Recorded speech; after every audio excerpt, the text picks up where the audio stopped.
Hello and welcome to this special interview on Rep Sports. I'm Snehashish Mukherjee, and obviously we're still celebrating the historic triumph that India women's team has managed to do, the first World Cup title, and one of the main catalysts behind that win, Jemimah Rodriguez. And to discuss about her contribution to the team throughout the tournament, we have none other than Prashant Shetty sir. Who will be better than him, the coach, the mentor of Jemimah Rodriguez? So, sir, huge congratulations and welcome to the show. Thank you. Thank you so much. Yes, yes. So, sir, first thoughts. How was the feeling to see Jemima winning that World Cup, and obviously with that World Cup medal, wearing? How was the feeling? No, it is amazing actually, because first of all, that innings she played in the semi-finals was fantastic because we won that match against seven-time champions. We knocked them out. So it was amazing. And then to go on to win the finals with that energy and the basically a good performance in the finals, because we got a lot of inspiration, a lot of boost after we won against Australia. So I think it is amazing for not only for us, for the whole country also. Yes, absolutely. Sir, your association with Jemima has been, a long time now. Can you revisit to that memory? The first day when you came to know about Jemima, the journey throughout, and now the World Cup winner. Can you revisit that memory for us? I think it is 16 years back because she was 9 at the time when she came to MIG Cricket Academy. Her brother was already in the academy, so yeah, their parents requested us to have a look at Jemima as well. And first thing we struck at the first ball only, she hit a cover drive where we thought that she has got a special talent in her. We saw her for 10 minutes and then we were like convinced that this girl has got serious talent, and that is how we as coaches told her parents that you should actually encourage her playing cricket, because at the time she was playing hockey, football, and a lot of other sports also. So we just told them that your daughter has definitely a serious talent in her. Absolutely. And obviously, as you mentioned, the MIG Cricket Club, you were associated with that club, and now you were the founder of that, Kalpa Vriksha Cricket Clinic. But, before that World Cup, one video went viral, sir, at that particular clinic, you were seen, throwing different kind of balls to Jemima, plastic balls Yeah. and different kind of weight balls. What kind of preparation was that? Can you elaborate us the reason behind that preparation, the purpose behind that? Not see that we have been having with every cricketer, because what happens that we cannot change the surface in indoor, because what happens is from June to August we can't actually practice outdoors because of the monsoon in Mumbai. So what we do is we can't change the surface. That's the reason why we change the weight of the ball. So whenever like Jamie also comes, we try to make it more interesting, because being an international cricketer, you cannot have the same practice schedule or the same practice sessions for us. We have to make it challenging. That is the reason why we use different weight balls, so that obviously there is a different sort of challenge that you get when you pace. Because the pace of the ball, you have to adjust your bat speed. The pace of the ball is different onto the bat. So that is how the basic idea is. Yes. Okay, okay, okay. So good to know about that, sir. But sir, now come to the journey of the World Cup. If you see, the start was not that much good of Jemima. The first four matches she scored two ducks and was not able to convert those starts. So at that time, do you had a long chat with her? Did she contact you to have a long chat? What was going wrong or something? No, actually, see, we both know that there'll always be ups and downs, Hmm. and she has been down before also. She knows how to fight back. So like, I was just encouraging her, but that's it. But not more than, because she knows, she being an international cricketer, you know the ebbs and flows of the game. But only thing, we had a long chat after she got dropped, because that was Hmm. important at the time, because we never expect nobody expected her to be dropped from the playing 11. And that is where like I had a chat where she had every chance of making into the 11. If they change the team combination, obviously she will figure into their scheme of things. That is Hmm. how our conversation started. And then I asked her to prepare well, because it's one thing to be disappointed and not expect to be picked, and then if you're picked, you're not mentally ready. So what was in our control, we actually discussed.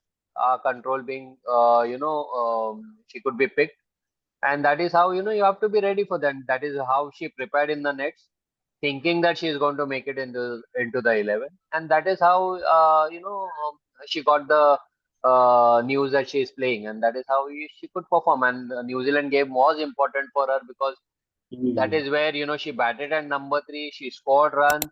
Her confidence was back, and then she gave a team also the option that she can bat at number Yes, absolutely. And that was only my next question, that what was the reaction, from you and from Jamie also, after being dropped from that England game, because it was quite surprising for all of us.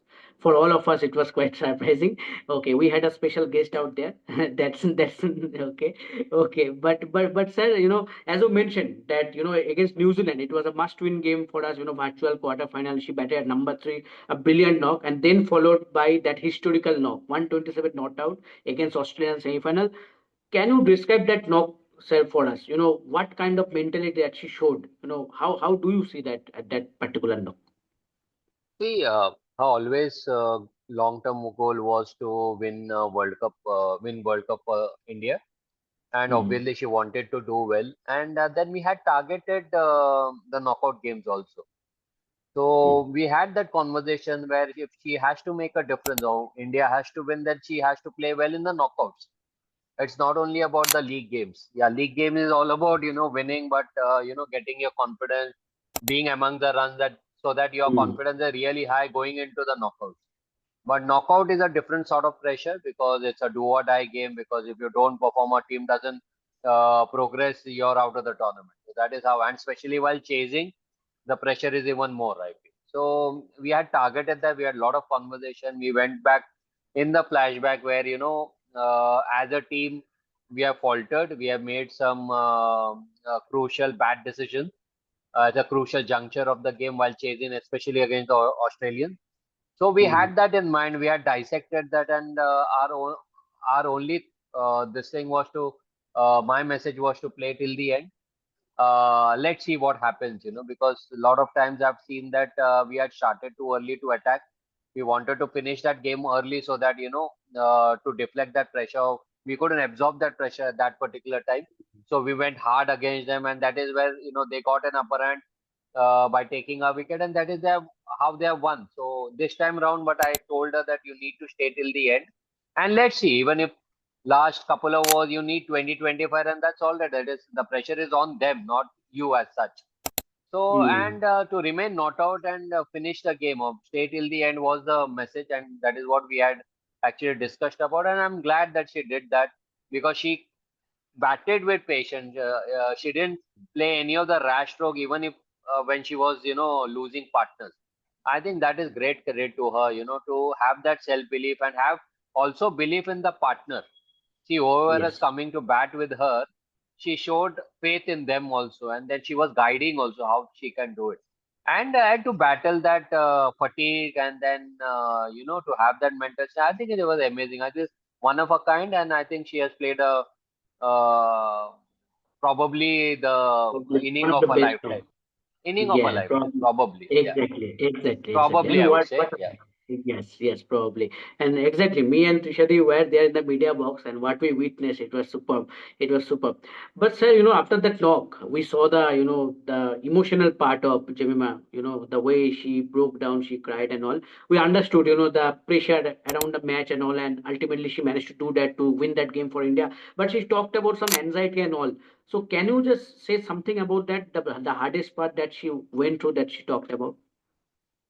See, like I said earlier, also there were a lot of ebbs and flows because you go Mm, into the tournament with decent amount of runs behind you, and then mm, suddenly you're out first ball. mm, You have two ducks, and then you're not. The pressure is getting onto you, and you're not scoring that many runs, and then you get dropped. There's a lot of emotional, lot of ebbs and flows, like I said. So and suddenly when that happened, and sometimes it so happens that to put you put too much pressure on yourself of performance. Okay, the crowd expect, the people expect you, the support staff, the teammates expect, but sometimes your own expectation also gets the better of you. and that is where you get anxious, then anxiety comes in, and Mm. it was, the mixture of lot of things, and cumulative of everything, that I would say. And then it is brave on her part, that she could come out, she expressed her thoughts, and I think we have to give credit to her for that also, because it's not easy to cry or Mm. show your emotions in front of the Yes. world. Yeah, so Yes, absolutely. Yes, absolutely. And the next question, sir, when after that match, when Jamie talked about all this thing, she mentioned Smriti Mandana's name along with few other teammates. But we also saw, sir, when in different practice sessions, Smriti Mandana spends a lot of time with Jamie during that hard time when she was not scoring those runs. So how do you see that bond between Smriti Mandana and Jamie? I think they have been superb, in terms of that bonding. So how do you see that? no, I think they were always close on and off the field. They have always supported. They always been there. And see, when you play about 6 7 years of international cricket with your teammates, especially in those situations where there's always there pressure, always there is pressure. Of performance. Because when you're playing at the highest level, and there is always pressure of expectations. You have your own goals, and you have to meet those goals. So they know each other very well on and off the field, like I said, and that is how it is. Because if you are struggling, because your best friend will definitely come to Mhm. rescue you, you support you, and that is what unbreakable bond is all about. See, to have that bond, and I'm not surprised that she has gone out of the way to help Jemmy, and Jemmy also reciprocated it by giving credit to her for her rise, basically. Yes, absolutely. It was so good to see, the way Smriti Mandana spent time with Jamie, in every Yeah. practice session, most of it.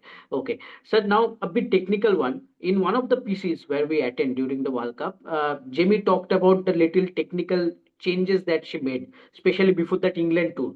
The back lift and all. So can you elaborate that thing for us, for our viewers, that what changes that she made before that England tour and that carry forward to the World Cup also? See, I as a coach, I always thought that she should have an initial movement, which she never had from Mm. the day actually she started playing cricket, especially the international cricket. Mm. And I felt that a lot of international bowlers then started targeting on the middle stump, and Mm. actually they never wanted Jemimah to probably the cover drive. A lot of drives Mm. they actually they were not willing to bowl outside of them, basically the Mm. drives and the cut Mm. and the square cut and the backfoot punches and all, they were like avoiding, and they were starting to target her on the rib cage, and getting onside play, more into this thing. They used to keep a lot of fielders on the onside, and they used to target her pads, basically. So I thought the best way to counter that is to probably have an initial moment where our front toe might open a little bit, and then that will help her to improve her So onside guide. play as well. So that is what Mm. we tried, and she was comfortable doing that. And I feel if you go to see from past 1 year, she has really Mm. improved her for onside play now. So, Yes. so obviously you have to be one step ahead of the game, and you know what the bowlers are going to, what the teams are going to target. And simple way was, to make sure that Jemmy doesn't score that freely, and in Mm. that process, probably test her patience, and probably get her out in that strategy. So we thought, and that is how we worked, and then. Mm. And now if you could see that she has an initial movement to the fast bowler, where I feel she's doing a good job. Now even the first ball which she played against, not first boundary which she scored against Australians was also a flick shot. So Yes. I feel now she is improving, and still Yes, she there's has a adapted. Yeah. little bit work still to be done. Yeah. Yes, yes, absolutely. And sir, we always known Jamie as a very good player of spin bowling. She has been fantastic, especially, and sweep has been her the go-to shot against spin because she is a Yeah. fantastic sweeper of the ball. But in the World Cup, if you see the first four matches, sweep when she was trying to play that sweep, she was getting out. So was there any particular issue that you identified that time and you talked about that? No, no, I think you can always falter with your shot selection. Mhm. See, Yeah. whenever you defend, also you get out. So you don't Yes. leave defense, right? It's Mhm. just the misjudgment of line or length. Sometimes it happens, and with the sweep, it was just misjudgment of length. So, but that is Mhm. also a scoring shot. So, and we Yes. have never asked her to stop that shot.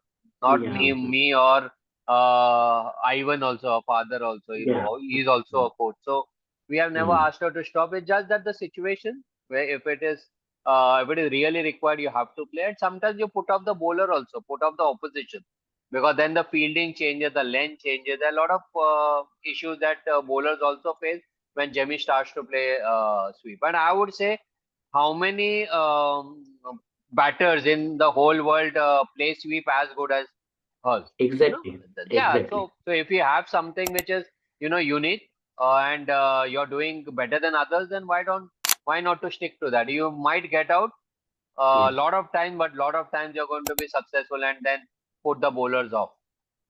Yes, absolutely. Okay, so sir, do what do you want? Do you see Jemima continue to bat at number three, or do you want at number five role? Because according to me, she is the best batter at number three across all formats. What do you think about that? I think the debate is done now because I think the way Again. she has played in all three games at number three, Mm. she has showed that she's a perfect number three batsman. And if we could see, she has batted in different situations all three games. She had batted at number three, but all different occasions. She had Yes. came into bat when there were only 17 overs left. 33rd over she came, she scored 76. In the finals again, she came at number three again, went into bat in the third over, I guess, chasing a Yes. huge score, and then she scored an unbeaten century. And again in the finals, if you go to see, after a good partnership on a sticky pitch, Mm. the ball was not coming onto the bat.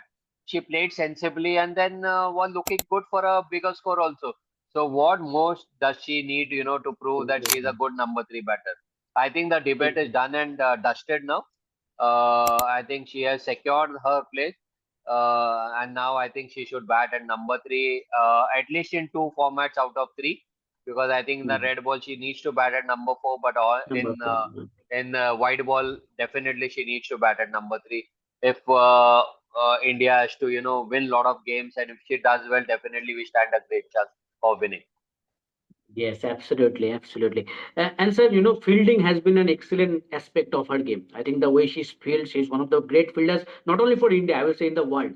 So how she prepares for that? Because the way she dives for all the balls, she dives for to save every single run. So how do you see her, preparing for that particular aspect? See, frankly, I'll tell you, Hmm. the time that we train. A lot of Hmm. time when she doesn't have tour, we train together. Never even once have I ever given her fielding practice. We have never done fielding practice during our time. We Hmm. focus only on skills because Hmm. because we get very less time, to practice because all the time she's on tour.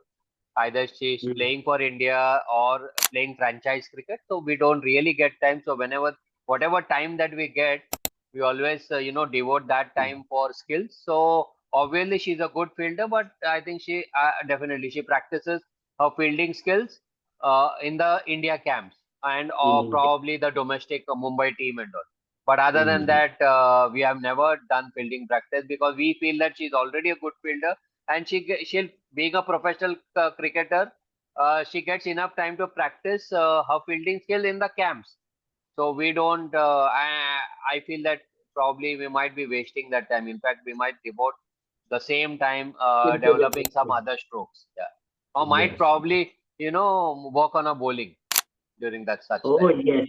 Okay. So going forward, we can see Jamie Bowl, right, sir? Another option for India. I don't know. We are like hoping that the captains and the coaches actually give her bowling. Probably she have might have to lead the team, be the captain of country of our countries, so that she could give herself that favor Right. of few overs. Yes. I No, think that I is think that joke will be the apart, best. but yeah, see, up that is jokes apart. But Yeah. I feel Yeah. that what is in our control is to just improve your skills as a Yeah. bowler also, and we have been doing that. Yeah. And then she's equally passionate for bowling also, and as and when we get time, we practice. But most Mhm. of it is actually developing your batting skills.